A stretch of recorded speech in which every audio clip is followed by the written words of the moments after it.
Hey everybody! It looks like my chat's there. We got a few people in my chat. Lawrence's chat will come up here in a second when they'll all wake up. There's Criken waving. Criken looks like he just woke up because I think he just did. Criken doesn't know where he is. I'm miming what I do when I wake up. There you go. You just wave randomly. Welcome to our podcast. Criken doesn't want me to talk to the internet, but I'll talk to I like that name better. our podcast. What is that thing? Yes. What is that thing that like iMovie does when you make a new project? Oh, like, yeah. My new movie. My movie, or yeah. Yeah. My new podcast. It's funny because I've seen comments, even on the current, like this podcast, we'll put it up, like I'll put it up on Friday, and somebody in the comments will say on YouTube, you guys should start a podcast. And I'm like, that's what this is. We've been doing it for like 23 weeks now. This is a podcast. People talking. This is a podcast. That's also better titled than what we have. That's already taken. I'm sure somebody's already taken. This is a podcast. Okay. I think for it to be an official podcast, you need a canned intro. You need some kind of ritualistic call out. You need a little musical sting that bleeds away in the first minute or so. Yeah. You need a stamps.com sponsorship. You need a Casper mattress sponsorship. So Well, we got the we got the NordVPN. Yeah, we got the Nord. Tick one off the list there. We're working on it. We're working on it, guys. It'll be an official podcast soon enough. I think somebody has to quit in a huff, maybe around episode 50. You're totally right. I don't know. What are the other... Gosh, what are the other things?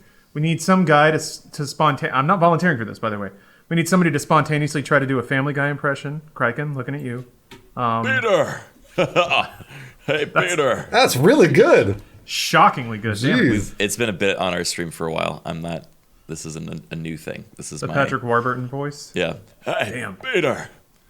Man. Hey, Peter! Criken, you do that so well. Hey, Peter! Is that... Are those the only two words? Yeah, I know. Yeah, no, I mean- he doesn't say anything else in the show. You don't need to. It's fine. Hey, Peter! Okay, well then now we know what he does. That's the extent starting to of the get impression. sensual. Yeah. Peter! Hey, over here, Peter. What else does he say? I'm trapped in a well. Okay, all right. That's like he fell in a well. Peter! Yeah, good. We're starting to drift a little bit. I'm in a well. What about if he's How did he get in there? What about if he's going to the grocery fell. store for toilet paper? What does he say Hey, there? Peter. They're out of toilet paper. Do you have anything else? That's pretty good. Just trapped in a well. That's pretty good. I like that a lot. Wow. You're welcome. Perfect. What an amazing intro to this very real podcast. I was about to say official podcast, but that's also taken. That's also Oh, taken. that's taken. Do we? Very real podcast. Does that count? How about that? That's pretty good too. Could we just do that as the opening? I'll just do a different impression, and that's Hey, sounds like the worst Peter. show I've ever heard, actually. Hey, Peter. Hey, Peter. It's Peter. the more that I hear it, the less I want to say that it's good. Because before it was really good. The first What? hit was nice. And, yeah. I'm not gonna lie. The glow is starting to fade a little bit. Oh man. But that's okay. Give it a week, Criken. I'm sure I'll Lawrence. forget. Oh. Take it back. Oh, he said something different. Take it back, Lawrence. All right. He did, but now it just sounds like he's burping while he's talking. That's Which how I- it sounds. It is kind of, yeah. Now I'm Solid Snake. Kind of. But worse, with indigestion. Hey everybody, that's Criken. Hey, Criken, I'm everyone. still here. Criken, everyone. Sorry if I scared you as to who this stranger is on the podcast. It's still me. I'm just doing funny voices. We thought it was what's his name? The guy that does the actual voice. What's his fucking name? Patrick Warburton. Thank you, What? Patrick Oh, Warburton. David Hayter? No, Warburton. Slash, Warburton. Yeah. Hey, Kronk, pull the lever. He is Kronk. So Well, yeah, are you- that's the other character. Oh man. Oh, jeez.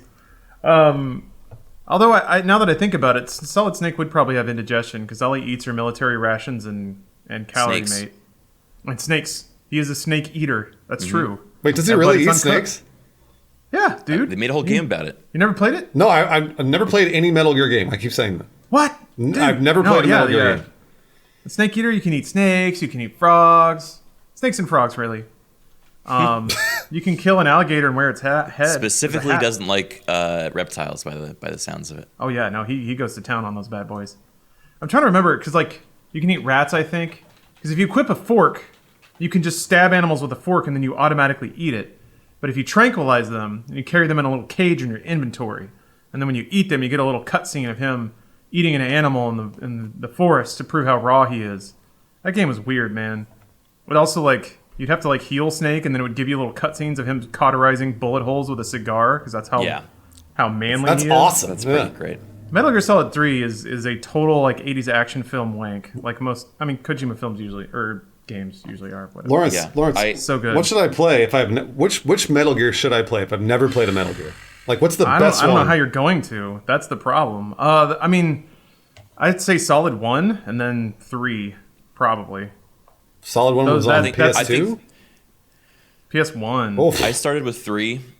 I didn't actually I was only playing on a friend's copy, but I really enjoyed starting with 3. okay, all right. Yeah, that might be the best. Chat's call. saying Metal Gear 3 as well.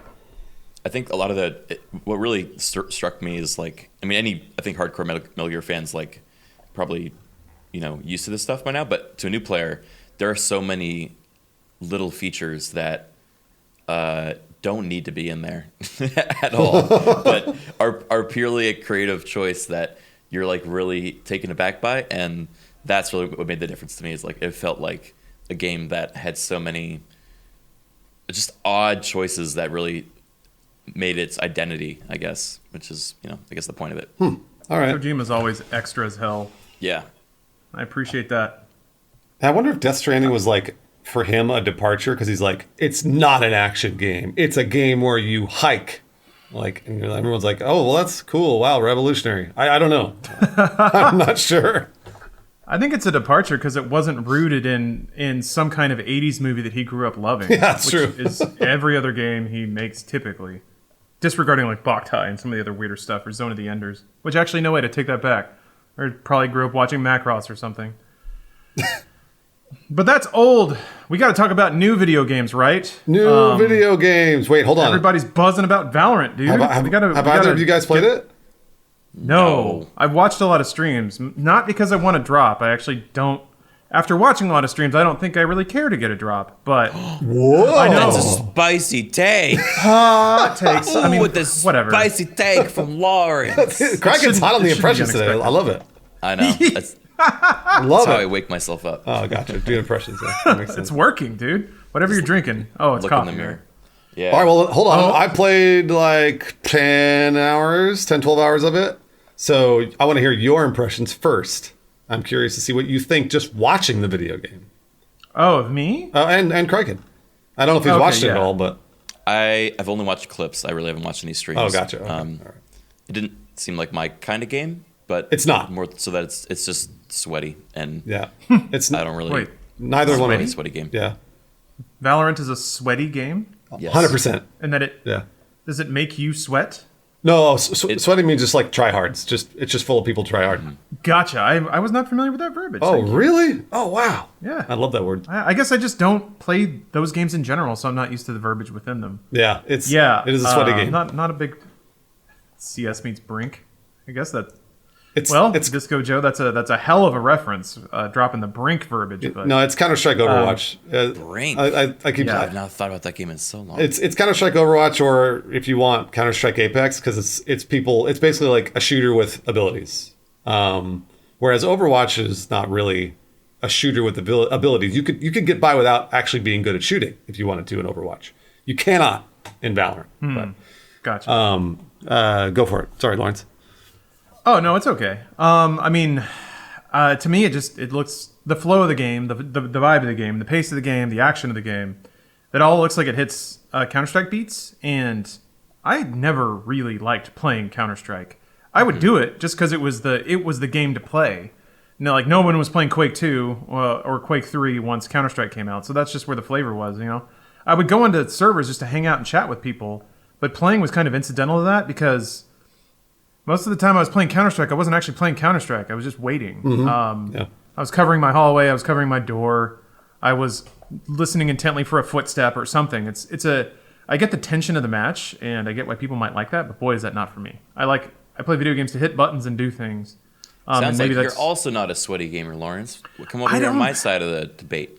I guess I'm not. I don't mind. I don't mind try hard games, but yeah, often I play games to challenge myself, to improve myself, and to experience like the artistic expression of the people making them.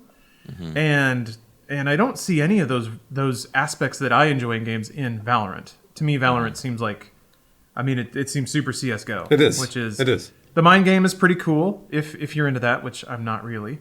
And then what's confusing to me is all the flavor that Valorant's supposed to throw and carving out its own identity still just seem like reskins of CS:GO mechanics. So to be fair, I only watched, I want to say, about an hour of it total, but it seems like they've got the flashbang, they've got the smoke grenade, they've got everything from CS:GO. It just looks different. I don't know. So the way that my understanding of Valorant as a game was that it was crafted to sort of try to appeal to all esports markets. Because there's not really a game that spans like North America and Asia and South Korea and China. It seemed like Valorant was the game trying to do that by like cherry picking little bits of games that work in every territory. And it doesn't seem like the combination of all those disparate bits have formed into something new and exciting. And Bruce, I know that you had some insight on that too. But yeah, for me, it just seems like it's a very business-driven game created to satisfy a specific business interest. But in that, a new competitive experience doesn't seem to be emerging. But that's me speaking. That's me thoroughly non-sweaty. Despite, I think I've got a little bit going on down here. Thoroughly non-sweaty gamer who just wants to play hard games and enjoy myself. And also just fundamentally too, like competitive team games have never really been my thing. I like 1v1 games because I like the purity of it. I like knowing when I fucked up and what I can improve on. But boy, is that whole process muddied when you can either blame it on a team or have a team blame things on you. It just makes it really fuzzy to figure out how to improve or where the action of the game should be or what I should mentally focus on as I'm trying to improve. So yeah, that's kind of my big long take. I hope the people that are playing are having fun. And certainly like for me, the thing that I respect the most is the way they're rolling it out on Twitch. They beat Fortnite's viewer record because of their brilliant strategy of like gifting the game to select really good streamers. So to watch them, you're seeing the game played at a high level. That's your first introduction to the game. And then you have to sit in that chat with your account linked to maybe get access to the game. So they did such a good job of like driving up viewership and going #1 on Twitch right away. The rollout strategy was brilliant. Absolutely brilliant. So I like that a lot. That was cool to watch. The game itself, I'm hoping there's more to it than I can appreciate because I haven't played it. Bruce, you have played it. I would love to hear your perspective. Yeah, no, I'm honestly just curious to hear your guys' perspective first, because then I'll kind of go into mine, because I have years of CS, and I'm not good at it, by the way. Whenever I say I have years of CS, I played it, but please don't ever make the mistake that I'm good at it. Like, it's like I'm fine or okay at best, but nowhere near the high level stuff that you're seeing on Twitch. Criken, what do you have an impression of Valorant? I mean, I think I agree with most of what Lawrence said. I'm also not really generally into team games, or if I am, then it's like a very specific kind of team game where it doesn't put as much of the onus on pull your weight or you're the fuck up. Yeah. You know, the far side example of that is like a Dota where you're stuck in like an hour-long game, and if one of your guys is like feeding, then you're just the subject of hate and pity and like, it's true. Just everything for an hour, and that's just not worth anything. That's true. I think to Lawrence's point, I definitely, from the little I've watched of it, it definitely felt to me like the game was created in a lab where it was like, you know, very strategically cherry picking, you know, either mechanics or art style or, you know, a bunch of different things that, like, you know, Lawrence said, appeals to all these different geographic, you know, and demographic locations, and then has like concocted the, you know, the next big shooter. Well, no, we're losing you. So We're losing Criken. Yeah. We're losing Criken's You're internet. getting robo-fied. I don't know, man. Hope is it happening to me too? Are we getting both? Of us No, again? I'm only getting Lauren. Or I'm only getting Criken because I could see Criken's webcam like cutting in or like compressing and artifacting a little more. that's Yeah. weird. Mine sounds fine. Hold Yeah, on. I think you're good. I think you're back. Yeah, go ahead. Okay. Discord's trying to keep us down. Yeah, it might be The Discord. anti-Discord podcast. We got a new title. Yeah.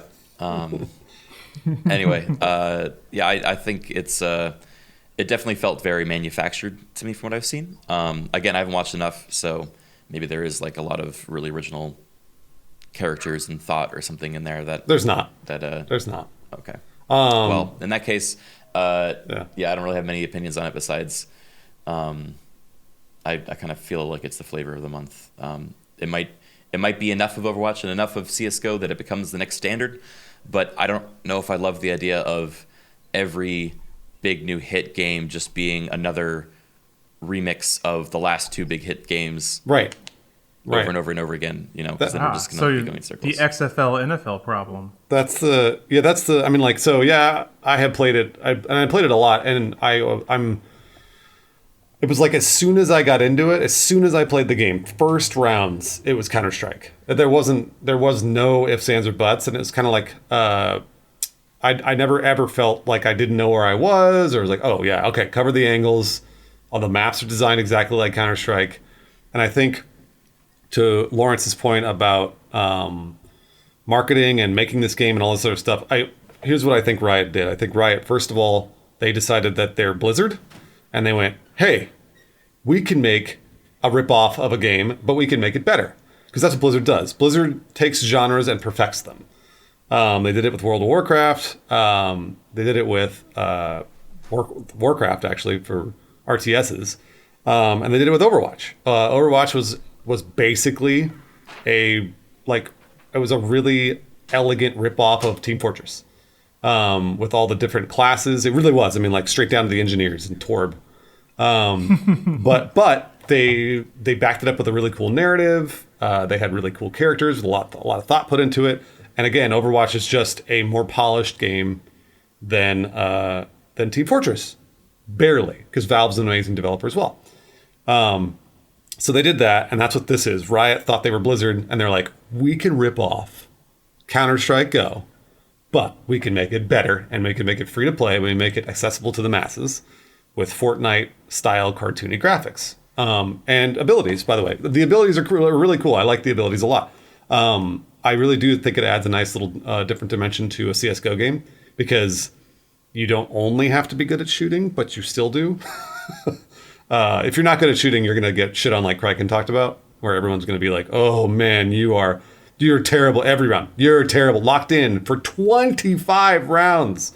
You're gonna Wait, sit there. that's how long it is? It's the first to 13 rounds. The first to 13. What? Yeah. So you can play up to 25 rounds. It's like 24 rounds. Something like And it's like one life each. Right. Like you die. Bomb. You die and wait. Mm-hmm. Yeah. Does it have the snowball problem where like 5 matches in you know who's going to win, but you still have to sit the rest of the whole thing out? I mean, yeah. Like there's no. I'm sure. That's what I hated about League. Like once you get behind level, and the other like one, there have been some back and forths when two teams are on equal footing, but it feels like sometimes it's obvious that one team is more skilled, and then yeah, once your team knows they're going to lose, then the toxicity turns inward, and it just becomes the worst experience ever. Yep. Yeah, it's going to be. By the way, I'm sure it'll be different for the actual release of this game. There's no way they're going to lock people into the best of 13. And also, like Lawrence said, if your entire team decides to forfeit or whatever, I'm sure they'll have that option. There's no way they're going to make you sit there and get your fucking shit pushed in for another 10 rounds or whatever it is. Man, some of my earlier League experiences, it is by far the most toxic game I've ever played. Yeah. But you say that, Bruce. However, I think in my third League match ever, because I was still trying to learn just MOBAs in general, we were way behind. It was 10 minutes in the match. Like, it was pretty clear that we were going to lose. And, like, one team member called to vote to, what's the word? Surrender? Oh, yeah, yeah. It has to be a unanimous vote, though. At least maybe it did back then. No, it usually does. Yeah. And yeah, one member on our team said no, and he explained himself. He's like, "You were going to wait this entire match out to reinforce how bad you are." Jeez. So yeah, there was, and the vibe at the time, and that's what kind of scares me about Valorant, and really reinforces that it's not a game for me, is that with that kind of team atmosphere, and especially kind of like you were saying, if it make one of the more beautiful things Overwatch did was sort of try to minimize the ability to zero out specific players for what they are or aren't doing. Yeah. And I thought that was pretty brilliant because that if you give people all the stats and tools to like point to one player and say we are losing because of you, then it creates that toxic environment. When I see Valorant and like you guys are saying, you have to shoot. And if you're missing your shots and you don't have any kills and you've died a couple of times and you're 5 rounds in and it's 0-5, your team's going to pounce on you. Mm-hmm. And it's going to create that environment where you feel like crap and you don't know how to improve and everyone's yelling at you. And that's what's like, you know what? Not for me. There are people who have been playing CSGO since 1.6 and they have a skill level that I'll never achieve at this point. And I don't need to, and it's not for me. That game's not going to be built off of me or players like me, though. It's going to be built off of people who have unlimited time and no money to play free-to-play games and cultivate that skill level. So, yeah. Is there still enough for that, though? Fortnite probably scooped all those people up already. I don't know. Well, so, like you were, again, to your point about marketing, so not only did Riot take a page from Blizzard and from Valve for this game, but they also took a page from Escape from Tarkov. Tarkov's popularity exploded over December-January timeframe because they had drops enabled. And I was saying it when I was playing Tarkov then. I was like, this is what every game should be doing. Every game should be doing drops. And Tarkov was dropping weapons, and this game is dropping keys, literal keys to the game. Because I was like, this is exactly what the future of Twitch is going to be. Every new game that releases, whether or not they're gonna pick out a bunch of different streamers. Tarkov did exactly the same thing. They picked out a bunch of specific streamers they knew played Tarkov, and then enabled drops for their channel. So Riot again they just took a page from Tarkov, which is great, by the way. And I'm not slamming Riot for any particular reason at all. They knew exactly what worked and did all those things. So it's I mean, like, this is the way every game should be launched now. We should have it so that people on Twitch can watch and get weapons or get skins or whatever else. I have a counterpoint to that. Yeah, hit it, please. Most of my friends that wanted to get in Valorant were participating in the whole drop thing. And they were also criticizing kind of the reality of it, which is that you have, first of it's like the top 1% or 0.1% streamers are the only ones that really it wasn't me. Get invited to this. Yeah.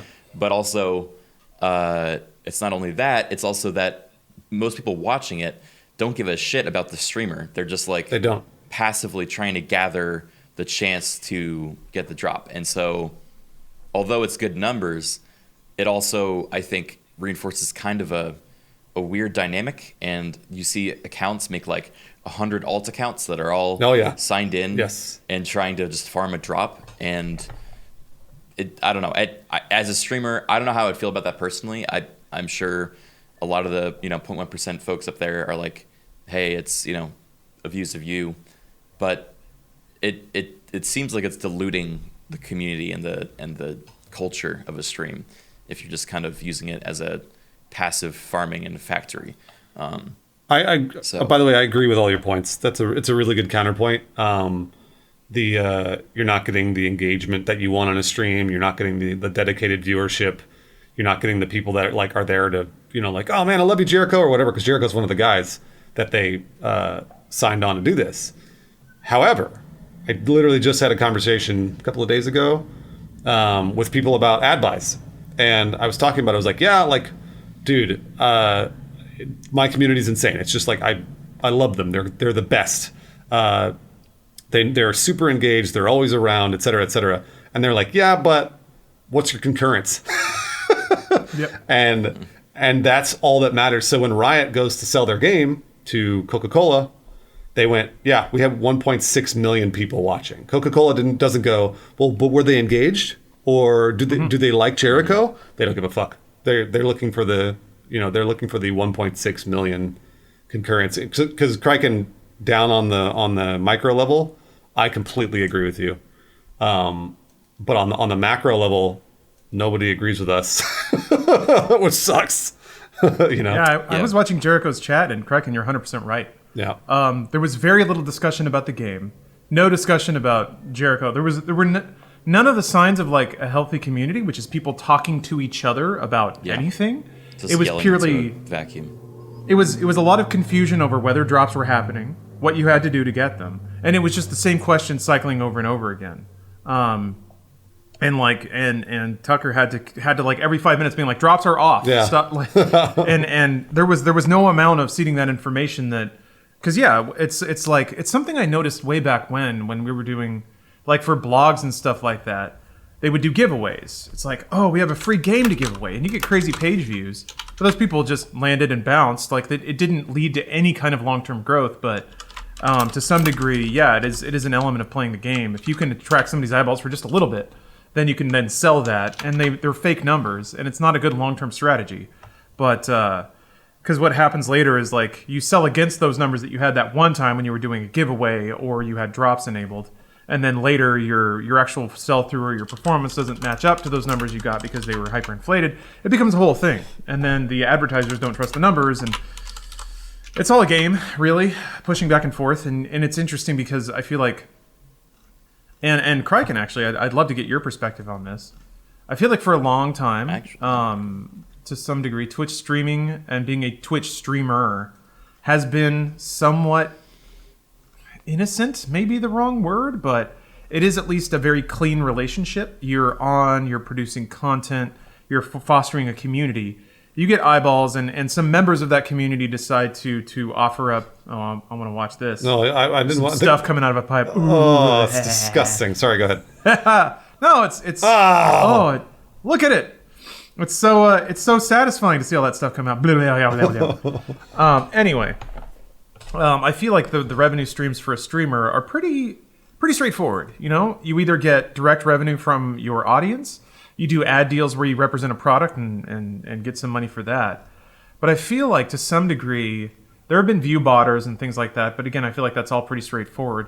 Once you start getting in the mess of like, I can stream game A because it has drops enabled right now, and I know a lot of people are going to show up for that, and that's going to drive up my average viewership that I can then sell to advertisers for X amount of dollars.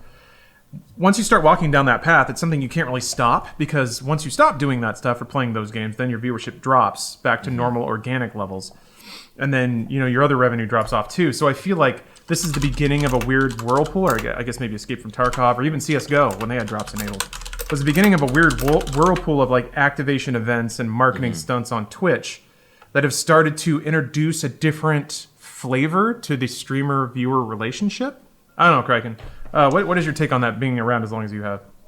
Yeah, I think that's a good take. I think it's definitely like the whole concept of people watching a streamer because it's early access or a, you know, some way of benefiting themselves to watch this particular gameplay is not really new. But I think the idea of them actually getting something at a random interval, regardless of the content that's happening, is new. And that's, I think, what worries me, is that it's got no grounding in the streamer's content or the streamer itself. They're purely a means to an end or a tool.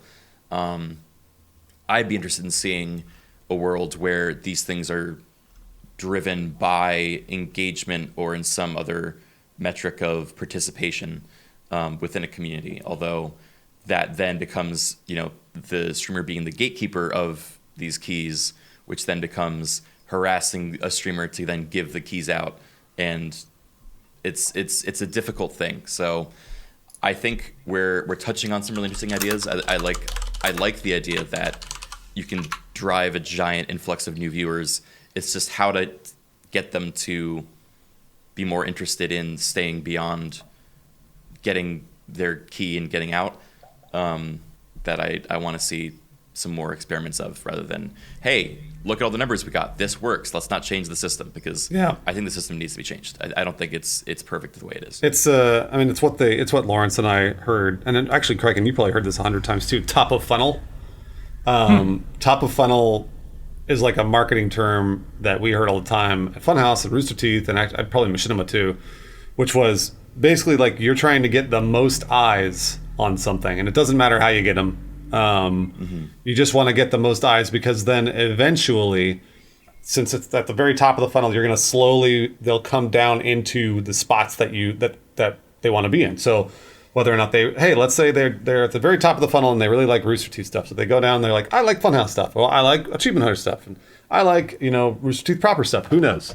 It's the same thing here. So like Jericho or any other streamer that has drops enabled is getting a shitload of followers on Twitch. But those followers, eventually, maybe they'll turn into somebody who was a paying subscriber for Jericho, or maybe they'll turn into, a mod for Jericho, or, who knows? That's what, I think that's what people are all banking on, is those viewership numbers, and then they come down into the funnel. So I get that. I think. Yeah, no, I know you do. For that, it makes sense. I'd be interested to see if this is the top of funnel model, like, develop it further so there's like a mid funnel, like what if I start by this activation, how do I give like maybe it's like you get a key from watching, but then if you're followed or subscribed, then like you potentially could get right bonus experience for the first week or something like that. That's a great idea. And like I know. Whatever. I know you and Lawrence are almost always on the same page when it comes to these sorts of things, like thinking about ways to engage audience. And we've all thought about those exact ways to do it. And usually people are like, it's too complicated or whatever. But that's the kind of shit that it should be. That's the way the future should be. So. And it's not too complicated. I mean, I think if you look at like good. I'm glad to hear that, because I agree. Yeah, it's. I mean, if you look at each streamer, how they run their community, how they encourage the kind of dynamics, each of those are the complicated iterations, and they know it best, obviously, because it's their community. So all you have to do is kind of give them the tools to message things and to tell things the way it is, and the rest will come out. You don't have to make one solution that fits everyone. You basically just make a format and then let them run it their way. The weird thing about this is that it's very top down, in that watch this stream, you get these drops, and then that's the beginning and end of it. Yep. Sorry everybody for Criken's audio. I know it's cutting in and out. I actually got to be right back anyway, so I'll give you guys a break from how awful I am. It might be downloading. It'll be fixed in the end version at least, because oh, that's true. Clean audio. Yeah, we have clean audio. Or something. It might be Criken might be downloading a lot of porn, so I understand. Yeah, it's got to. That's normal. Cut off all those torrents. That's normal. Yeah, I don't know. So Valorant is a CS:GO ripoff, but that doesn't mean it's not a good game.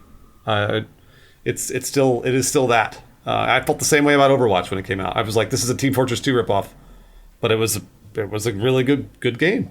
So I'm really curious to see how much gas Riot can dump on it, because to me it's like, I don't know. It is unfair at this point to say like the only heat that Valorant's going to get is whatever Riot can just push. It's unfair to imply that the game by itself won't have any momentum or uptake, despite in the early stages it does kind of seem like it's not really filling a market need that anyone was experiencing. Yeah, because we have CS:GO. So yeah. Yep. So I am kind of curious with Riot's backing and with clever marketing, what kind of momentum it can get just on that alone. Because I mean, they got the headline, they got like the Twitch viewership all-time record, beating Fortnite already. Yep. And I think that is owing to the drops and things like that. So that's Riot's marketing spinning its magic. I'm curious. I'm curious how long that'll last, or to what degree they can, like, what beats come next after the rollout of the beta, which is pretty cool. Well, you and I were talking. We were talking about it before the podcast, because we were like, what? How is this gonna? Because League of Legends followed a really interesting trajectory, which was Lawrence, you and I, sounds like we both played it in like 2010, 2011 timeframe, probably when it first came out, and both of us hated it. And I was like, well, that's it. No one's going to play this game. And then how big, when do you think League became League? When was that? Like 2013? Yeah, 2013, 2014, when like Worlds. I remember when they had Worlds at the LA Convention Center to like a packed house and were setting online viewership records. To me, that kind of signified that the game it's sort of broken a critical mass in terms of growth and player base. Yep. Yeah. It's Damn, it's really impressive that game has had the lifespan that it's had, and it's still as popular as it is. I honestly don't know how they've done it, and I do think that Riot is banking on their machine knowing how to do that for Valorant. But like we were talking about before, like Fortnite, because people were comparing it to Fortnite, and Fortnite came on not the end of but the middle of the battle royale craze, and this game is a game type that we've known for 20 years. So I don't know if there's any more room to make this game more popular. I don't know. Yeah, we were kind of discussing what's the most recent game of that flavor with that vibe that has found a marketplace. I mean, Crossfire, but that's been around since like League of Legends times, really. It's basically the CS:GO for Asia. Rainbow Six Siege was able to kind of carve out a space. Call of Duty almost, except they keep releasing new versions of it every year, which kind of hits the reset button on their growth. Yeah, Vicious Circle, that was it. I forgot about that one. So it's an interesting play. Again, it does seem like made in a lab is what it smacks up to me of like, let's take all these bits. Like people love first-person shooters, people love guns, people like magical. People like creative, colorful, and teen-rated character designs that they can cosplay as. People like magical abilities on cooldown, but people love reloading. So let's just make sure all that's in there. So Lawbreaker, yeah, there's been some games who have tried to push into that space, but they weren't. And the market has. Oh, sorry, go ahead. I was going to say they don't have the backing of Riot. Sorry, go ahead. They don't have the backing of Riot, but also I feel like I hesitate to double down on this, but. Because Riot has to have market analysis that I am not privy to. And certainly someone there said yes to this based on that data that I don't have. Mm-hmm. But I feel like the market has over and over again said, we're good. Like we've hit the market cap of tactical, realistic first-person shooters, team-based tactical first-person shooters. So I'm just really fascinated about this whole thing. Is it just going to find some niche that I didn't know existed? I mean, that's obviously what Riot's banking on. And a lot of the big games do that. You can't just look at them and be like, that's going to be a hit or not. I don't know that anyone at the advent of Fortnite Battle Royale knew that it would become as big as it did. There was clearly like an underserved market there for Battle Royales, kind of like what you were saying. So its prospects for success seemed way higher than Valorant's do right now. But again, I have to trust that people are right, know what they're doing, and have some kind of data they're going off of that I don't. I just wonder what it is. I don't know, because I mean, League was on, again, the forefront of MOBAs. So it's like, I don't know. It's such a weird, to me, this is, and Lawrence, I think, I like to believe that you're right, that there are a lot of people at Riot that have all this data that we don't have. But there could be a group of 10, there could be a group of 10 people that have just been like, you know what? This is our passion project. We're just going to give it a shot and see what happens. I don't know, though. I'm not sure how Riot works. So it's also possible they saw the monetization model of CS:GO and they were like, oh, we need that. And that was it. Yeah. Because the amount of revenue that CS:GO generates for Valve, for the amount of maintenance they do on that game, is pretty ridiculous. Right? Employees are too busy getting sexually harassed, yeah.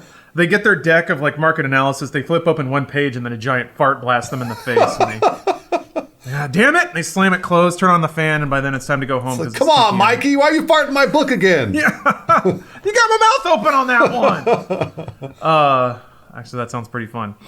But yeah, I do try my best to give people the benefit of the doubt, and I definitely try to assume that decision making that I'm not privy to is done with a bank of information I don't have. But that may not be the case. Who knows? Yeah, it does. It does feel like this game is hitting 4 years too late, which is weird. They've had all the money and resources and staff at their disposal. I don't get it. I don't. Riot's been I don't Riot's either. been confusing to me for a long time. Yeah, I mean, but it's like, but again, I don't know. I hate to say it because it sounds like I guess it lacks emotion, but cream rises to the top, and Riot has somehow made just a fuckload of money on turning their free to play game into an esport, and that may be what this is. They may be trying to fast track it to esports, so that because I mean I know a lot of people that watch League of Legends but don't play it. They know what it is and can watch it. I mean, at this point now, it's funny. I haven't played Overwatch in years, but I'll watch it. You know, it's the same with football, basketball. People don't play football or basketball; they understand it, so they can watch it. Which may be what they're trying to do with Valorant. So Maybe I didn't have a ton of fun watching Valorant though, and I've never specifically had lots of fun watching CS:GO either. yeah, But I have that kind of, to me at least, parallels some spectator concerns that I have with other games. Like, I'm not a huge fan of American football because it's so start and stop. I like hockey because it's always moving and it's fast and it's violent. yeah. But and to a lesser degree, like soccer / actual football. But yeah, or basketball. Like, at least there's motion happening. There's people moving and trying to do something. Where football is like, it's 5 seconds of activity and then a commercial break for light beer and trucks. Maybe that's just Texas, but yeah, for me, even from a spectator perspective, watching Valorant was a lot of downtime, tons and tons of downtime, and then the actual engagements, the actual action was over so fast because I guess I was watching good people play, and they were always hitting their shots. But you have to, I feel like with Valorant, you'd have to watch for 30 minutes so you can see from the perspective you're watching somebody go on a really good 2 to 3 kill streak.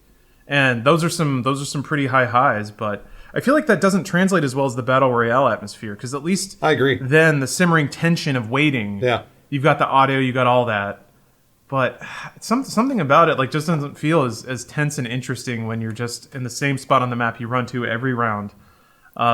You throw all your cooldowns exactly the same way every time. It's funny. And then you just wait and hope somebody rolls into your sights. It's funny you talk about football and this because they're similar. A lot of people, I just saw Farley in my chat, but it's the same with me. I enjoy the tension of football. I really do. I like, because in football, obviously the game is played, but there are lots of strategies behind anything that ever happens. So you could not watch the game, not watch actual game being played, and the strategies that are going into each play are they're so interesting. So there's a game behind the game. It's the same with CS:GO, and it's the same with this game. Is that there really truly is a game behind the game of like, well, which way is the team going to go? Is it going to go to A or B? Well, they went to A last time; it worked on A. So are they going to go to A because it worked again, or are they going to reverse because they know we know? Like, there's this whole there's a lot of strategy involved with football and CS:GO. So some people like that. Me personally, I'm not going to watch CS:GO as much as I'm going to watch football because I think I understand football a little more. But the action's over just as quick. Those plays last 5-10 seconds, and that's it. A Valorant play is shorter than that. Oh, way shorter. Yeah. Yeah, like less than half a second is usually when wouldn't be with me, or at least depending on who's shooting at me, because I'd spray my entire clip, run out, switch to my handgun, blast it off in 5 random directions, and then get killed. That's my CS:GO experience. But with everyone I was watching, it was just sitting there lined up, play me, and that's it. Yep. And that moment was kind of exciting. But yeah, Bruce, I agree. There is a high level strategy around like buy rounds and the in-game economy and what weapons you buy and when you choose to buy them and who's going to plant and whether or not they're even going to try and stuff like that. I'm slipping into CS:GO verbiage right now, but I can appreciate that. By the way, all that verbiage works for this game. Oh, okay. Yeah. Is there? Was everyone just using old CS:GO terminology playing the game? That's all it is. Like you literally go and plant a thing. You plant a spike. So that's what it is. I mean, and is there like a diffuse pack or an anti-mana kit? You diffuse the spike. It's exactly the same. Like I don't think that anybody would ever disagree that it is exactly the same as CS:GO. Going back to your guys' points about like, oh, this is a sweaty game, and like I think you guys have sweaty games that you play. Like Doom is sweaty for Lawrence. I know that. Oh, I like Doom. And Criken, I would say Kenshi or Bannerlord is pretty sweaty for you. Your reputation's on the line if you lose. It's true. Yeah, there's a certain expectation from viewers, but that's more of what it's like to be a streamer. I don't think that is very much a product of the game, but you like being good at it, though, right? I do. Yeah. I pride myself at being at least okay at those games. Yeah, that's sort of the way, like, because I mean, it's funny because with first person shooters, I kind of have no illusions that I'm good at those games. Like, I want to be okay at them, but knowing the entire, the expanse of the human race, when I get on and watch Noah J put down 30 kills in Warzone or whatever, I'm just like, well, never fucking mind. Maybe I'll just survive. So yeah, I think it's particularly hard with PvP games when you're up against opponents and it's like both your skills are factored into how the outcome comes out. I personally prefer PvE games because at least then I can master, that interaction, and then I feel a sense of progression and strength at that. Yeah, so I think that's my preference is I get too sweaty at PvP games. I usually don't enjoy that. I don't like feeling a sense of not being good enough, or someone on my team not being good enough, or someone on their team being too good, or using a cheap tactic and all that stuff. No, yeah, Lawrence was just talking about that, and that's, for me, it's just I don't want to let anybody down.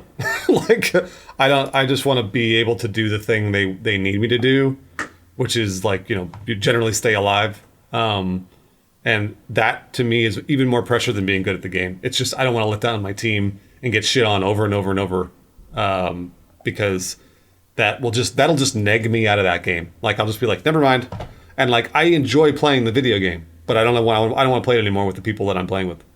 So It's a real bummer. I've definitely had that experience too. If you're playing a PvE game and you lose, for one, it's always a learning experience because the thing you're trying to accomplish is a fixed goal. If you lose a multiplayer game, you can't roll back in time and try something else. Yep. So the opportunity to learn is really fuzzy because the next match you can try and demonstrate learning from what you just did, but you're holy shit. Dude, that's insane. Sorry. Clip of an FA-18 flying at like 500 feet, something ridiculous. Ugh. That's amazing. I'll try not to repeat myself too thoroughly, but to me, the learning process and the improvement process is so much more defined in a PvE game because you lose once, you go right back into the exact same challenge. The board is set up exactly the same way, and you try something else. And you can do a lot of that with PvP games, but the bank of time required to just throw yourself to the wind and let yourself get thrashed around until you learn how the game works and how, more importantly, the other players work is just that amount of investment to start demonstrating skill is so much higher.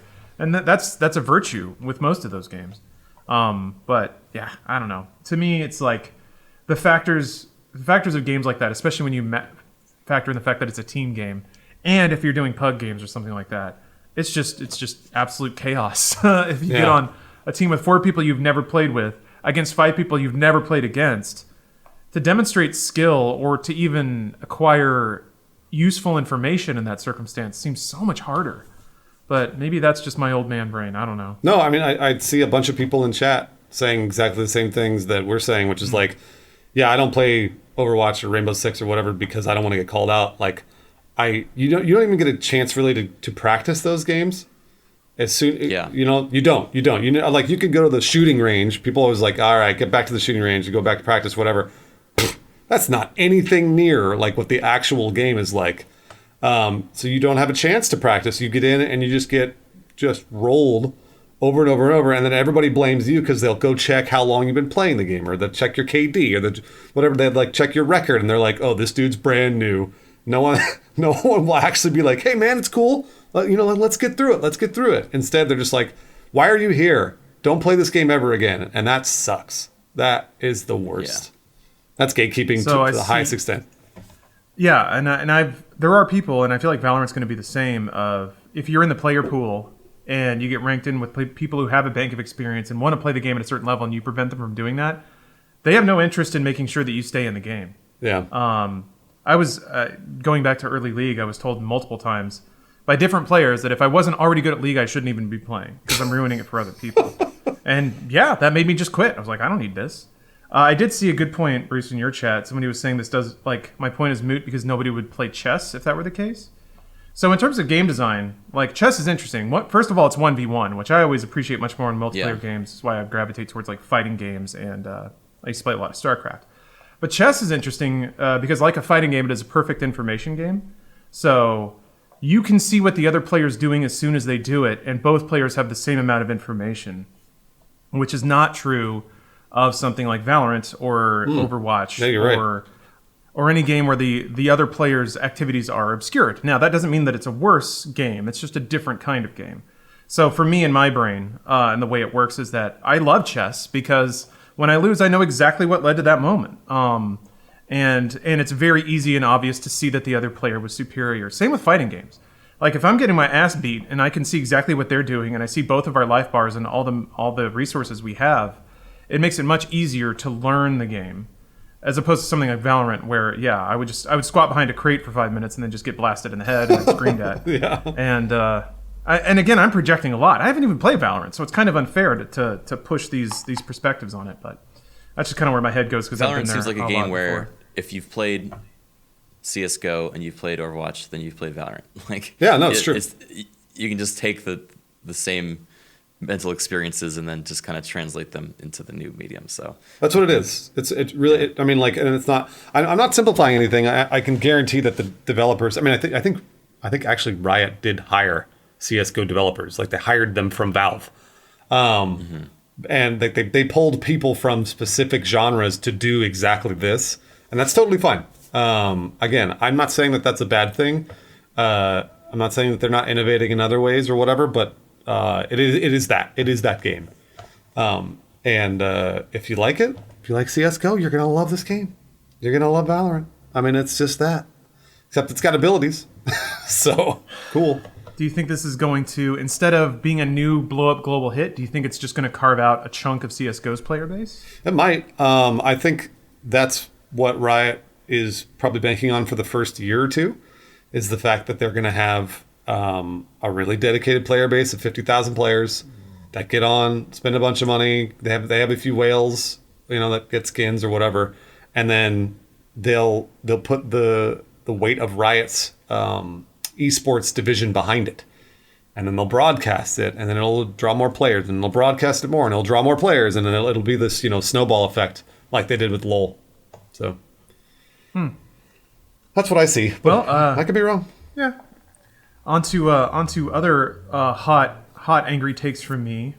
What do you guys think about the DualSense PS5 controller? Yeah. We'll pause at it. I'm gonna give the farm away again. I am super not a fan. Both of the look and then also the design. I don't understand why in 2020 they still have the controller resting on the triggers when you put it on a table or the ground. Why? Wait. The triggers, you mean? Is that what you said? Yeah. The controller rests on R2 and L2 when you put it down. Which means that if you put it down on a table too forcefully, it's going to start fast forwarding or rewinding whatever you're watching. That was like, every time I tried to watch a Blu-ray with my damn PS3, I had to very gingerly put the 6-axis back down on a table, lest that I bonk it too hard and then it starts fast forwarding. But it reminds me a lot of the original PS3, the boomerang design, of how they really love this batarang shape that they keep trying to push into their controllers. To me, it looks like a superhero movie that would have come out in 2003, because it's got the white rounded aspect. It's like iPod. It looks like iPod aesthetics that I thought we'd left behind, and I don't know that it's been long enough for it to wrap around and be cool. AirPods are in, that's true. Yeah, it's returned to form in that way. For me, the frustrating thing is the two analogs so close to each other, because whenever I play that. Criken, I hate on that. a PlayStation controller, I hit my own fingers Yep. every single time. I don't know if that's just because I have big fingers or what, but I have a Switch Pro controller right here, and these are in a direction where I cannot hit my own, like even if I'm, in this rare perspective hitting here, Yeah. they won't hit each other. Well, no, But it's the every Xbox time I controller. play on a PlayStation controller, I hit my fingers and then I mess up and then I get mad at the controller. And I've never felt that for a GameCube controller, for a Switch controller, for an Xbox controller. It's only PlayStation. Yep. So let me see here. So Criken, your issue is that when you're dual sticking and you push the sticks together, your fingers touch? Yes. If for whatever reason I'm moving left with my right, or my right with my left hand and left with my right hand, Yes, yeah. then my fingers collide and I'm not able to do that movement. So yeah, Lawrence is trying. He's like putting his thumbs on the top of the joysticks, but but to So you use the pad of your thumb and not the tip of your thumb? I use the not the tip of my thumb. I use the corner of it. Yeah, I use the pad. And because I'm looking, Okay. I have a Switch Pro controller here too, and I It's have a PS2 controller. I don't know why this is the one I grabbed. well, because they're all the same. I mean, I have Yeah. exactly the same problem with the PS4 controller, Huh. and I can't stand it. I hate it. Like when I played with the Xbox controller, it was funny. I was thinking about this when they released the PS5 controller picture. Do you guys remember way back to the original Xbox? shit right here. Oh, I hate that controller. When they The Duke? Yeah, remember way back the original Xbox controller, how big it was, and everybody Yeah. like talked about how big it was and they hated it. I loved that. I loved it because my thumbs and fingers never hit each other. I do think they have a better design now. Obviously, the Xbox controller, in my opinion, is practically perfect. But that really large controller made it so that I never ever hit my thumbs. And then when I played the PS2 controller or 3 or 4, I was constantly banging my thumbs together, and I was like, "What? Who's? Am I stupid?" I used to think it was my fault. Like I couldn't figure out why I couldn't comprehend this. Hold on, I think I have a controller here. I'm gonna check it real quick. Huh. Lawrence, it sounds like you don't have that problem, right? No, I guess I rest my thumbs more angled down on top of the stick than resting the pads on the top. I've never really had the issue of rubbing my fingers together. The thing that bugs me is mostly in ergonomics and usability. It does depend on what kind of game you're playing. I know that shooters are often thumbs are on both sticks, but for a lot of games, it's like for what I'm using the most, for my left hand, it's thumb on the analog. For right hand, it's thumb on the buttons.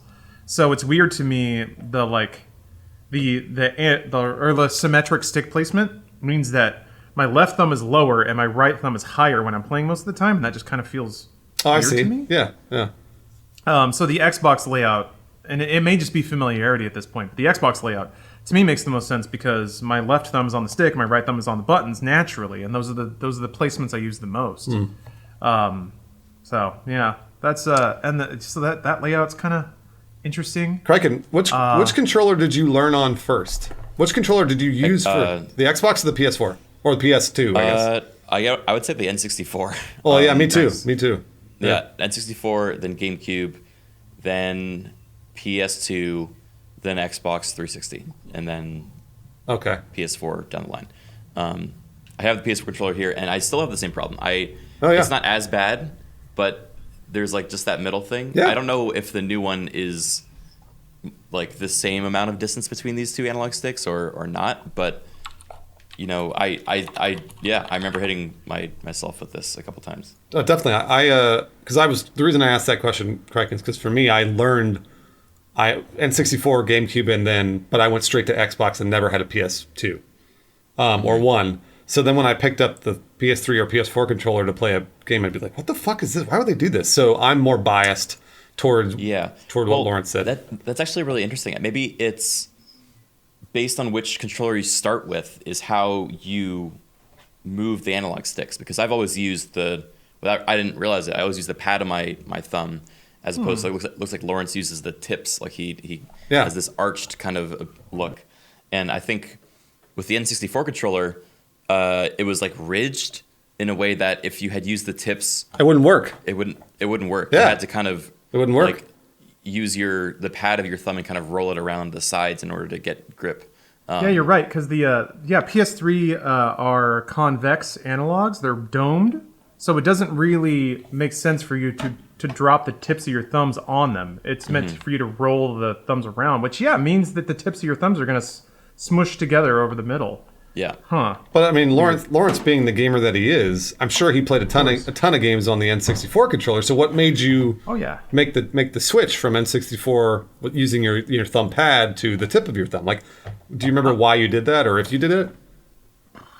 That's a good question. I don't remember when or how that migration occurred. I do remember that with the DS and the DS Lite, I did have a problem where if I wrapped my hands around the sides, that my thumbs would not naturally hit any of the buttons. I would have to use like my knuckles. Yeah.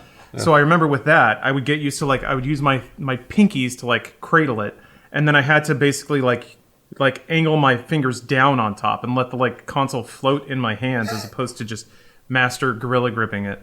So that may have had an effect. What I find fascinating is like DualShock 1 to DualShock 2.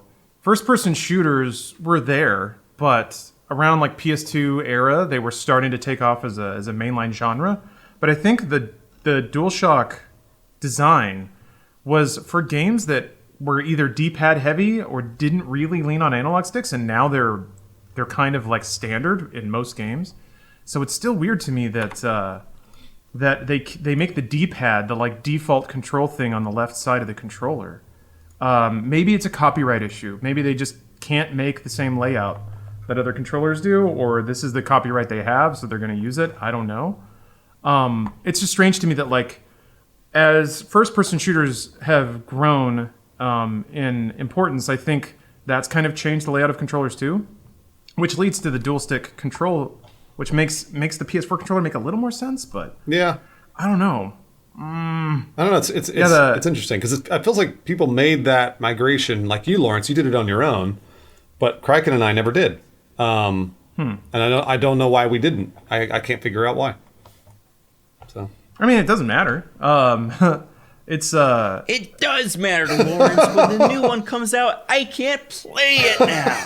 I mean, you can. You'll just rub your thumbos together sometimes. Yeah.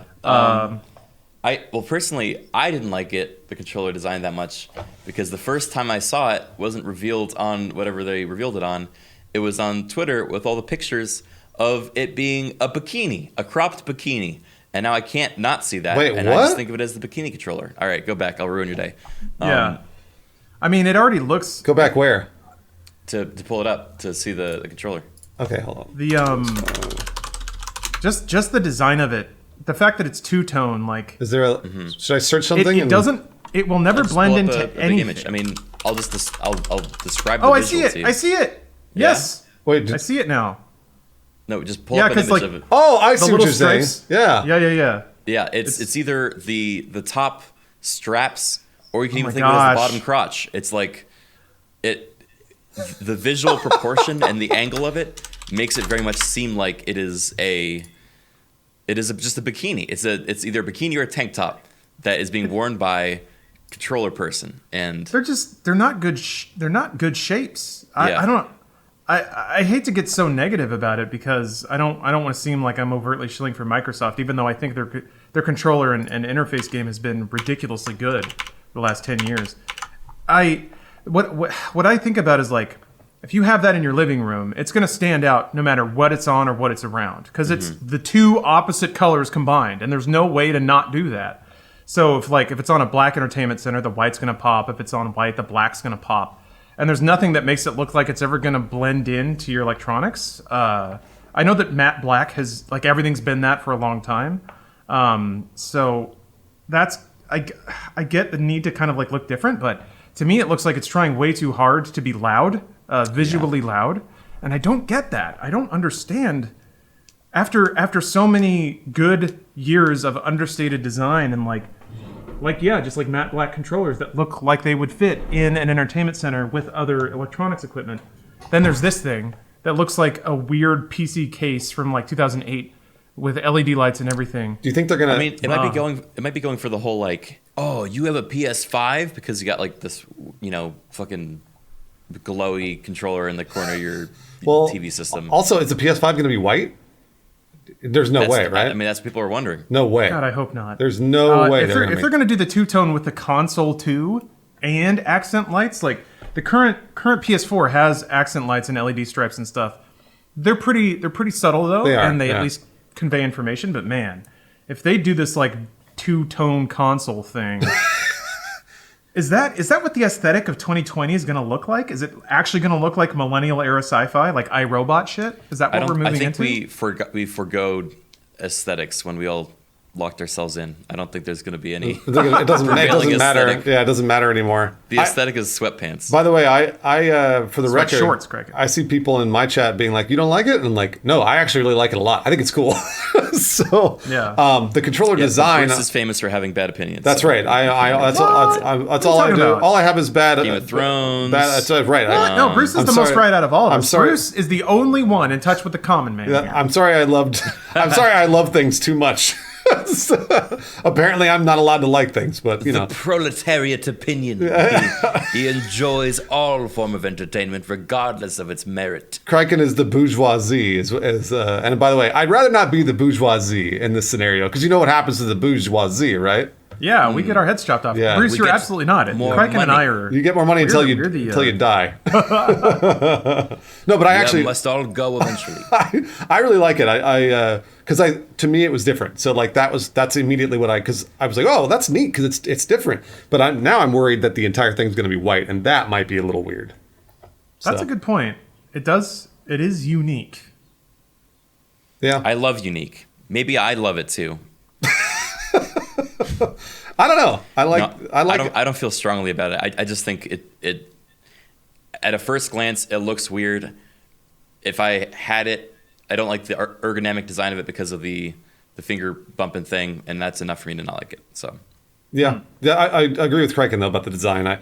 I don't think they're ever going to change it, but every time I see a new controller from PlayStation, I'm always like, damn, those analogs are right next to each other. So, but they're never going to change it. That's their design. So that's no big deal. Yeah, in terms of design, it doesn't seem like, or in terms of like engineering, because I scoured through the PlayStation blog post, hoping to find some reason that the controller was laid out that way, and didn't really see anything. The nearest thing I could find was the haptic feedback stuff they're putting in. So it sounds like they're putting in little rumble motors all along the handles of the controller. That's cool. That's cool. So that might be what's leading to that giant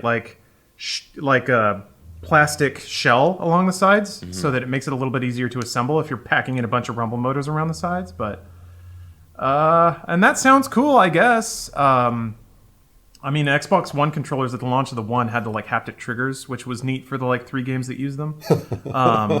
So it's cool that they're moving down that path, but that's kind of it. Yeah. In terms of new tech goodies, the Series X has that negative or reduced lag interface that sounds kind of neat. I'm kind of into that. What's that?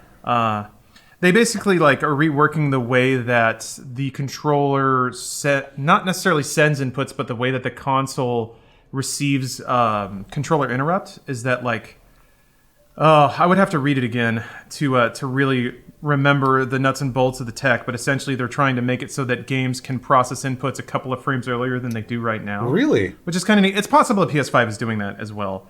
Yeah. It's something like the game states are ready for the buttons to be hit, so when they are hit, it can make that change instead of waiting to process the input after it lands. Oh, that's cool. Something along that line. I can't quite remember, but some of the and hey, praise God, the DualSense has a USB-C port. It does? Jesus Christ, yeah. Oh, that's great. It's still an internal battery, which I know that a lot of people like the cleanliness of an internal battery, but I also really hate plugging in my PS4 controller every 4 hours looking for a micro USB cord to do it. I read an article about that because it's funny. I use an Xbox controller mainly if I'm using any controller at all, and it's usually for Netflix. So my batteries always die, and I fucking hate it. I'm always like, I gotta go buy fucking batteries? You gotta be kidding me. Why can't I plug this thing in and charge it? And then I read the other perspective from you and actually other... Get a play and charge kit. Yeah, well, exactly. I get a play and charge, or have to go buy something else. So it's I also bought... by the way, I bought a bunch of rechargeable batteries expressly for the purpose of putting in my Xbox, and guess what? They're all dead. They don't work anymore. All the rechargeable batteries, they don't hold a charge for more than 10 minutes. They're all trash. They're Duracell. And they're total trash. So it's one of those things where I was like, damn it, I wish I could plug my controller in. But then you just said it, Lawrence, and other people have talked about it too. It's like, well, then you got to plug it in every 4 hours or whatever. And you're totally right. You're totally right about that. So It's the most heated I think I've heard Bruce in a long time. I don't get heated very often. When it comes to those fucking rechargeable batteries that I bought, they never fucking work. That's weird. I got like Amazon brand rechargeables, and I've been using the same set for like the last 2 years. No, mine will not hold a charge. That's Here, hold on. I'll get them for you right now. Yeah, please, yeah. Let's see them. Let's see those shitty ass batteries. Damn, dude. Yeah, for me, it's always just made more sense to either get a battery pack, which I get. It's like it feels like you're getting nickel and dimed if you have to buy a controller and another thing.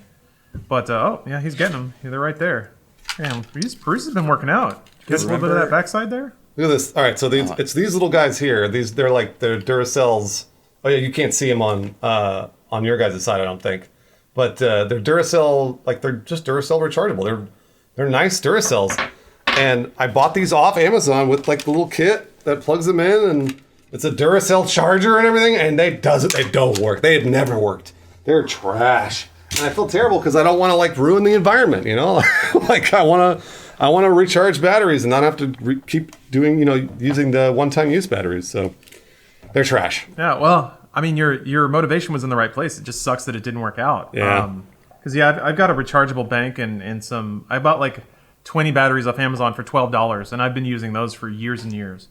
So yeah, I don't.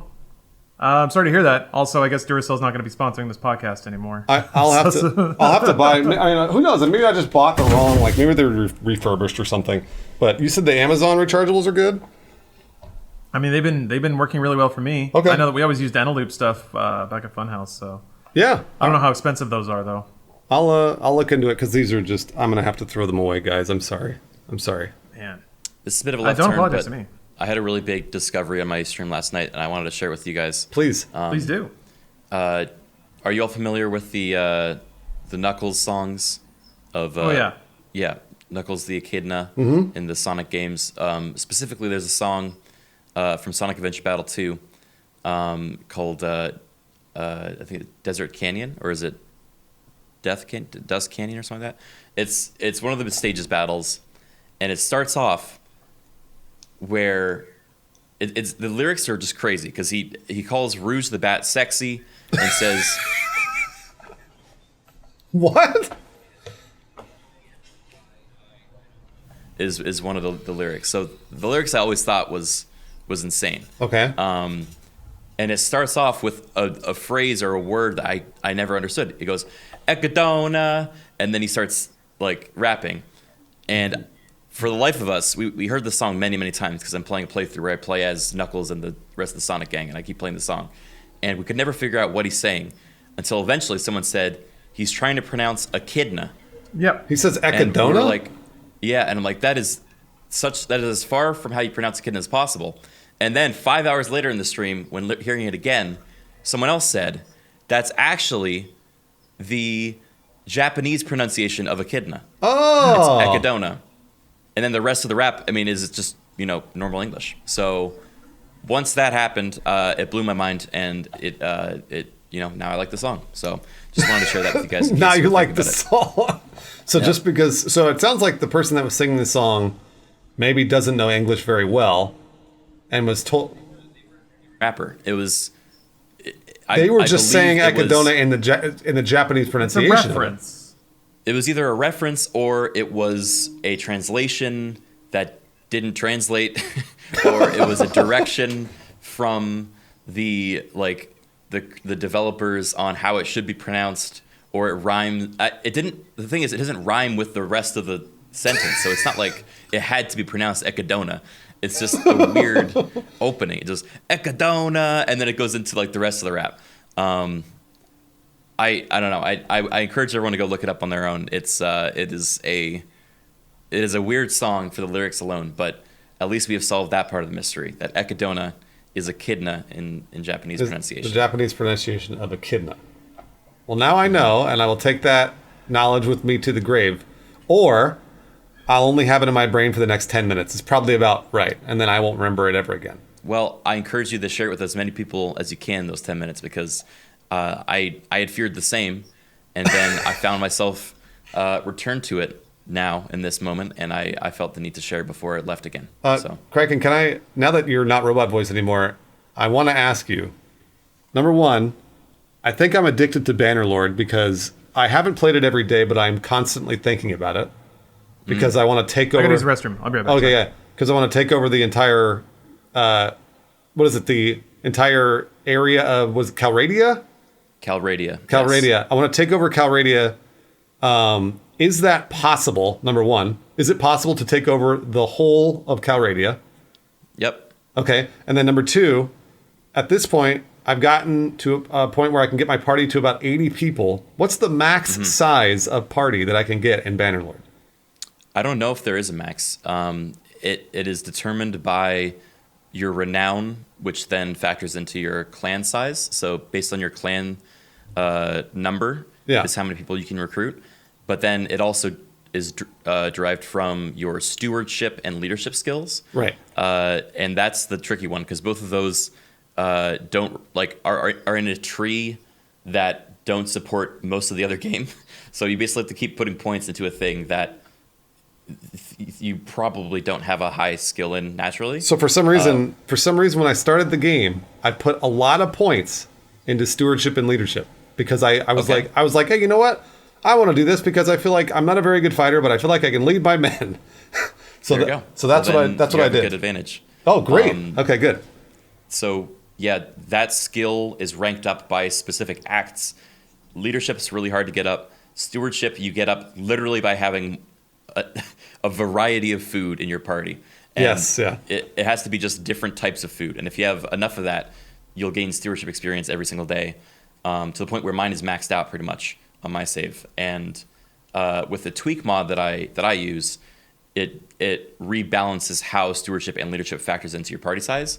So right now I think I'm at like, warband level or clan level 5, I think 4 or 5. Yeah. And we have like 230 max troop size. Oh wow. Okay. Or 240. Yeah. So, I can take on most armies by myself, which has been a really fun step towards the goal you described, being able to take on anything, because you can always outsmart the AI if you're good at commanding troops and have good, strong troops. It's just a matter of, do you have the numbers that can then back that up? Yep. And you kind of need those skills in order to get that. Lawrence, you gotta play Bannerlord, Lawrence. I really think you'd like it a lot. I think it's kind of right up your alley. I definitely would. It's the kind of game I haven't played in a long time. Problem is, there's a lot of competition for my gaming hour rights right now. There is, yeah. You're right. Luckily, Resident Evil 3 is at least a little bit short, but Final Fantasy VII's coming out. We've waited. I can't wait. We've waited. I can't wait. To return to Midgar and spend time with our beautiful anime wives. Oh, man. I'm really, really excited. I'm going to say this again, but I'll say this probably 1,000 times during the first stream of Final Fantasy for me. I've never played it. I've never played any Final Fantasy game, ever. So don't backseat me, all right? You can. If I ask you for help me. But don't sit there. I've never played it either. Don't be like, Bruce, how did you not know that blank does blank? And I'm like, because I don't know that. There's not a lot of backseating to be done in 7 Remake. It's a different kind of game.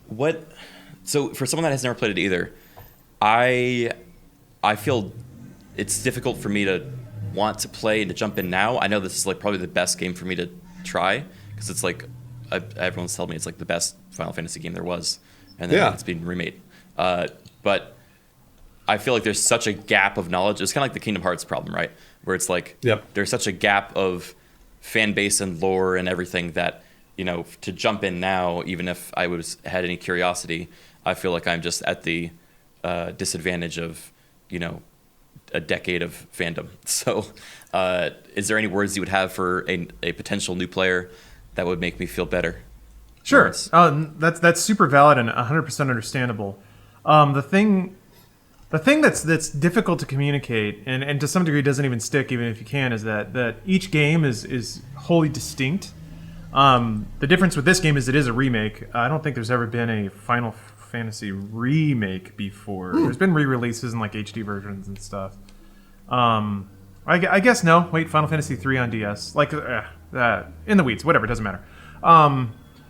if you want to play it, just play it by yourself in a vacuum. There's no knowledge of the original game that's required to enjoy the remake. And I guess just full disclosure, I actually did get a review copy of it, so I have put at least about 20 hours into it. 7 Remake does have a ton of acknowledgments and references to the original, but they're not references that require knowledge of the original to understand. It's mostly just like a pat on the back for anyone who knows that it was there. So I think the problem is more in the form of the storytelling. There is a form of storytelling that is super popular in certain circles where it's not really rooted in like a very grounded human drama. There is some elements of that there, but it's mostly like airy anime stuff going on. I throw back to this a lot because it really clicked in for me when I read it. But Neil Gaiman, I think, was doing the localization on a Studio Ghibli movie. And he referred to something about Japanese storytelling as like I think he called it the factor, where a lot of Japanese stories will intentionally confuse you and tee up a bunch of stuff that doesn't make sense. And it'll even end without answering most of those questions. And for the Japanese audience, they will then go back and watch it again to try to make sense of it. And it's actually a storytelling hook to encourage more content consumption. Whereas Western audiences will go, I didn't understand that. And they'll just walk away and call it stupid. Yeah. So it depends whether or not you're okay with there being some fuzziness to the storytelling, and certainly in regards to like character interactions and things like that. Because Tetsuya Nomura did direct the remake, I think, or at least wrote the story for it. And Final Fantasy is a series. This is too in the weeds again. There have basically like been different chapters being directed by different people. And some of those people had much more kind of direct, more Western-style storytelling. Tetsuya Nomura, very, very much in the Japanese-style Kingdom Hearts style. So I don't know that you need existing knowledge of the series, but 7 Remake, stylistically, may not appeal to you just by the virtue of its storytelling and the way it tries to tell a story instead of characters. But in terms of your like perceived intimidation about getting into this whole thing, it's not really a whole thing aside from Final Fantasy VII having a bunch of millennial-era superfans because it was probably one of the first games they played like that. Yep. That was kind of the way it was for a lot of friends that I had. I had just gotten into Final Fantasy just before it. So I'm not trying to be hipster. It's more like I feel like I don't necessarily have the exact same investment in the game that a lot of other people do because it wasn't necessarily the first game I played like that. I've also played it recently, and the story in there has got some pretty major holes and is not told super well. I don't know. I feel like it was mostly the music and the art style that really hit people about that game. And to some degree, those things are still very present, very strong in the remake. So I guess it really comes down to just giving you permission to be totally ignorant of all of that stuff and approach this game like any other. You don't need any kind of bank of knowledge about Final Fantasy VII in particular or Final Fantasy as a series to appreciate it. And that's true of any Final Fantasy. It's just really down to like what your flavor is and what your preferences are. I was interested in Final Fantasy as a kid, but again, I didn't have a PlayStation, so never really played those games. But I did see like the movie in theaters. Oh boy. Yeah, I went and saw that movie in theaters because I was like, hey, I really want to get into this. I'm really curious. And then the movie, whatever, it wasn't bad, but it also kind of apparently it did not embody the spirit of Final Fantasy that a lot of people said, because a lot of people that love Final Fantasy said it didn't. And I walked out of it being like, sure, like whatever. I didn't hate it. So that's what I'm hoping is to be exposed to this in the right way with Final Fantasy VII, because it looks really cool and interesting to me. I'm very excited about it. I just don't want to be like told, oh, you're doing everything wrong, when it's like, but it's a video game. Why? How can I do something wrong? The aspects of, I'm trying to think of a way that somebody could tell you you're doing it wrong. I really am. And the internet never ceases to surprise me with its ability to critique. Yeah. Don't get me started, man. That has become the bane of my existence on this website. Is like just backseating in general. Well, I like playing the fool. I don't know if this is maybe taking out away the veil for a moment, but I like playing the fool a lot when I do streams because it allows me to kind of play into bits a lot better and be a lot more, like feign ignorance and stuff, and I just enjoy that role. But then people take that too seriously sometimes, and then assume that I'm incapable of basic things or need guidance through basic things. And then when there's a game that I'm good at, like, you know, Bannerlord, I find myself making decisions without, like, verbalizing what I'm doing all the time, because I just know how to play the game, and if I were to stop for every micro decision I'm making, then it would be a very boring and long stream. And then there was a point a couple nights ago where it was super late. Everyone else had stopped streaming Bannerlord, so I was, like, you know, one of the only ones in the directory, or one of the top ones in the directory at least. And we got a lot of new viewers that started advising me on little things that I knew were wrong, and I didn't know. I was getting really flustered because they were like, hey, you can actually couch with a lance if you press X. Oh, yeah. Well, yes, I know that, but I'm also using a spear, so I can't do that. And also, it doesn't fit the build that I'm doing right now, so thank you very much. And there's just, like, so many different little things, and it was starting to get to me. So I fear playing games that have established audiences that I'm new at, because then it becomes like the Yep. Okay. You know, Then yes, you have something to fear. Yeah. So let me, I have a lot of thoughts on this, because I think currently, right now, our climate in the entire world is more negative than it normally is, because of what's going on. I have noticed more negativity on the internet, and I'm not saying, like, this is just in general. I'm not talking about just Twitch or whatever. This is all over. You know, Twitter, Instagram, everything that I could look at. I've noticed more negativity, because I think, honestly, there's a lot of bad shit happening to people in real life, and it's bleeding over into the internet. So, on the one hand, it's like, hey, let's all try to be more forgiving to people, but on the other hand, know that when you're being mean to somebody on the internet, or if, like, whatever, you're tweeting someone and you're being a dick to a stranger, you're still being a dick to a stranger. I'm sorry that you have bad things happening to you, but try not to take it out on the people, a stranger or people that you love or whatever. So I just think that there's a lot of that right now. So so now is a sort of a weird time, Criken, because I've noticed the same thing. I've noticed a lot more of that, and I don't, you know, I want to call attention to it, because it's like, hey, we're all here, kind of going through, you know, different things, but also the same thing, and I want everybody to be aware. There's a social consciousness here, and I'm sorry. Yeah. I'm sorry. You know, I think that's a nice approach, and I should practice more at that, of, you know, giving benefit of the doubt. It's hard. It's hard. It's really hard. It's just kind of, I think the approach of it I want to start trying to get better at is, like, welcoming them into, yes, I know you're trying to help, or you're trying to feel good about yourself, and things are tough, but, like, I'm also doing the same. So let's try to meet in the middle. Yeah, meet in the middle. Yeah. So I don't know. It's that whole dynamic is fascinating to me, because I know what it feels like I feel like there's two dynamics to it. One is, and this is the thing I think is going to happen a lot with 7 and jumping into people streaming 7 Remake, is that you'll want to share your passion about Final Fantasy 7, or probably at this point your deep nostalgia about it, and in a way that almost becomes a weird vetting process test, and can almost border on backseating, where, like, you're gonna hammer the streamer with questions about the characters and how much they know, and whether or not you feel like they're one of you, as somebody who, you know, grew up playing Final Fantasy 7 or something like that. And I feel like that can turn weird, where you go out there trying to identify with like-minded people that are super into the game. Yep. And that turns into a form of backseating. Or, like in the Bannerlord situation, I think it's you just want to be part of the conversation, or you want to contribute something of value, but you don't. That's kind of where the vetting process stops for what comes out of your mouth. And I'm saying you here, I should say me, because I've done this so much. And in retrospect, I learned, I don't know when I learned, that that's not the right way to interact with people, of just shotgunning anything in your brain at them and hoping that something's valuable, because they interpret it differently. Yes, so yeah, if you go into a Bannerlord stream and you know about spears, and you see somebody using a spear, and you're like, I have identified a manner in which I can be useful right now, and I can engage with this streamer in a way where I can share information that I have that they may not. It doesn't really read like that, especially when I think the critical assumption is that when you do that, you're putting it out there that you assume the other person doesn't have the same level of knowledge you do, when in fact they may have more.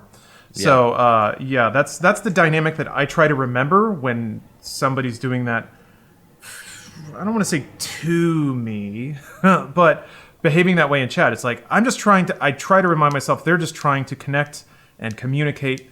And as long as it doesn't get outright to somebody saying you're doing it wrong, do it my way, then it's still, I think, honest if not misguided attempts to share information and I think to also have this bank of information that you feel like is valuable to suddenly have value. That's what it was a lot for me, is like I would play tons and tons of video games and I get this useless encyclopedic knowledge about it all. And I would be so excited if I got even a little bit close to a scenario where that information would be useful to somebody, because then I could feel like I didn't waste all those years.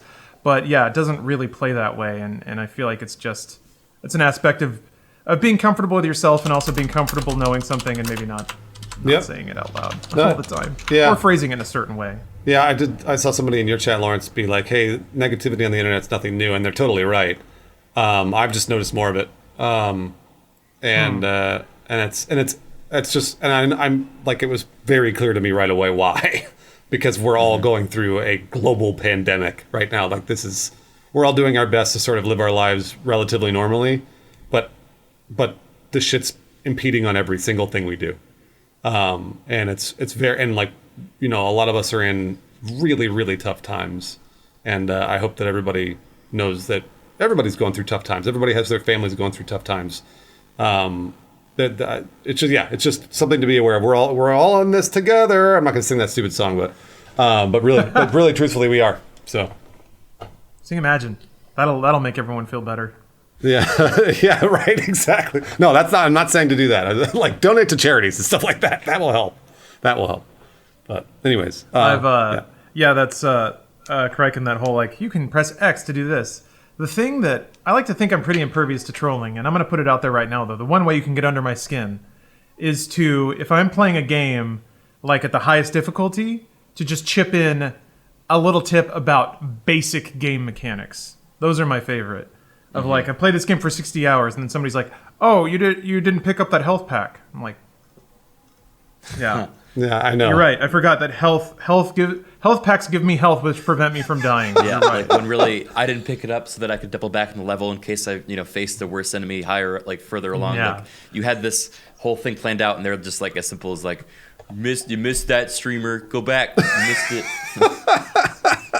I've really tried to reinforce in my own brain that, like, and this is actually an interesting question, and I know we're at time, so maybe we got to bank this up for next week. But yeah. do you guys think, or where do you guys feel like the reasonable expectation is that if you're streaming, you're putting yourself out there? I feel like implicit in that is the assumption that you are soliciting engagement or interaction of any kind. So I feel like to some degree it's like if somebody's busking or they're like playing a guitar in a street corner, it's kind of some amount of interactivity is acceptable there, but to roll up and be like, "Oh, your guitar's out of tune," or like you really buffed that one chord. Let me show you how to do it. Like that obviously crosses a line, I would think.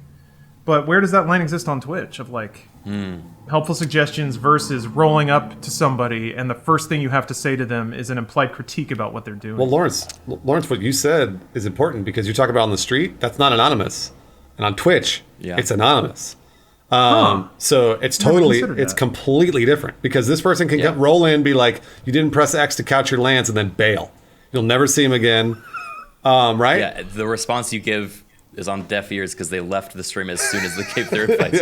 Like very, very possible. Yeah. My take is that it's a different line that is drawn by each individual channel and streamer. So you kind of set your comfort zone, your boundaries, how much you're willing to, accept advice versus I don't want to hear any advice at all. I think there is a kind of like a common decency level that should be, the default, and then each streamer is kind of more or less depending on who they are. But the common decency is like try not to tell someone how to do their job, unless they ask for it. No, you're right. I've seen a lot of people in my chat say that. They come in and they go, "Hey, is it cool if I offer suggestions?" And I love that. It's so polite. Yeah. And usually I go, "Absolutely. If you have any suggestions, like if you're going to be polite like that all the time, go for it." tell me like, hey man, maybe aim for the head. I'm like, yeah, dude, I know, man. I'm really trying to hit their head, but I can't always hit their head. But I do appreciate the polite suggestions versus the press X to couch Lance. I'm really trying to think of what form that's going to take for 7 Remake. I don't know. Because I know that, people are probably going to come in like, it's going to be, I feel like instead of critiquing your gameplay, which there will be people who do that, and that's going to be kind of insufferable because there's a lot to do in 7 in the battle system. There's a lot to manage mentally and a lot of orders to assign and a lot of shit to do. So people will probably tell you that you're not casting lightning enough or something like that. That might get grating. But what I think Criken, to kind of what you were asking about, I think the more aggravating thing is it's going to be like having 100 friends constantly elbow you in the ribs while you're watching a movie, being like, "Ooh, look at this part. This is the good part." Oh yeah, yeah. Just let me see the anime. I think there's going to be an element of that, of everybody being like, "Oh, they changed this," and then they'll start like throwing out lines from the original, being like, "Oh, but it could mean this and it could mean that," and they're like linking wikis and all this stuff. So there may be a desire to get you as into it as they are, and that will take the form of just getting told that something's really, really awesome all the time. Maybe. I don't know. It'll be fun to see. It'll be fun to see what the vibe is. Lawrence, I was going to say, if you want to watch, tune in on Friday because that'll be me. Excellent. Getting. I'll probably be hitting it too, but getting back. I'm excited. I'm super, super excited to see what you think about it, Bruce, because it's probably pretty far away from games you typically enjoy. I played the demo and really enjoyed the demo, except that I got negged off. I got negged off the internet. So I was like, never mind. Yeah, what? I didn't put the video up on YouTube because I was like, nope, I don't want any comments about how I didn't do blank right or whatever. So so people are actually like critiquing your gameplay? 100%, yeah. Oh boy. Just because I've never played it. So it's like, and so it's going to be the same on Friday. Like if I play it and everybody's cool and like I have a really good experience, I'll continue playing it. But if I don't, I won't. So. Okay, that's because the battle system of 7 actually could open itself up to a ton of unsolicited critique. Oh, absolutely. Because the demo is like, you played the demo, it's complicated enough. You're switching between characters and trying to hit a weak point and stagger an enemy and all this stuff. The fights get even more mechanically complicated than that. So... Yeah, I want to... The thing is I really want to learn it and try it because I really enjoyed it, but getting in just... it's one of those things that it's not like I'm threatening Twitch or whatever. Like, they don't care if I play it or not. But it's more just like, I'm not going to. So here's another. I keep extending out, Bruce. How do you feel about making it sport of just burning them up? Anybody in chat who's coming in with a little like unsolicited. I guess you probably don't want to turn it negative even. Well, generally I can. Even for sport. But, generally, so like people in Apex, I can. I played enough Apex. I know what to do. If someone's like, gotcha. Did you know that Bloodhound's ability will find people in the building? I'm like, yes, man. I played 150 hours of the game. Like, yes, of course I did. But like if they're coming in with Final Fantasy VII stuff, I don't know. I'm not sure if something is or isn't right. And oftentimes a lot of people in chat will disagree with the person that suggested something. So it's like, who knows? Sorry, I know that we're way over. Just really quick. I got backseated for Valorant. All day I got backseated for Valorant. They had never played the game, guys. They had never touched the video game, and I got backseated. And I was like, how are you backseating a game that's a closed beta to only specific streamers? I was like, what? What is going? It's, by the way, Turbid, not salt. This isn't salt, guys. I'm not salty at all. It's hilarious. It blows my mind. And I said that. I called him out. On the stream. I was like, how are you backseating me on a video game you've never touched? And that shut him up. That was enough to be like, okay, I get it. That actually worked? Oh, geez. Yeah, most people were like... usually when you do that, they bring out their briefcase, pop the latches, and like drop a resume on your desk. Actually, 500 hours in CS:GO, 200 hours in Overwatch. No, yeah, it was just, and it actually worked because they don't have an answer. You don't have an answer for that. You didn't play the game. How could you tell me what to do? I don't know. It's hilarious. Whatever. Anyways, sorry. I don't want to have the last word on this. But if you guys are done, I'm good. I'm good to end too.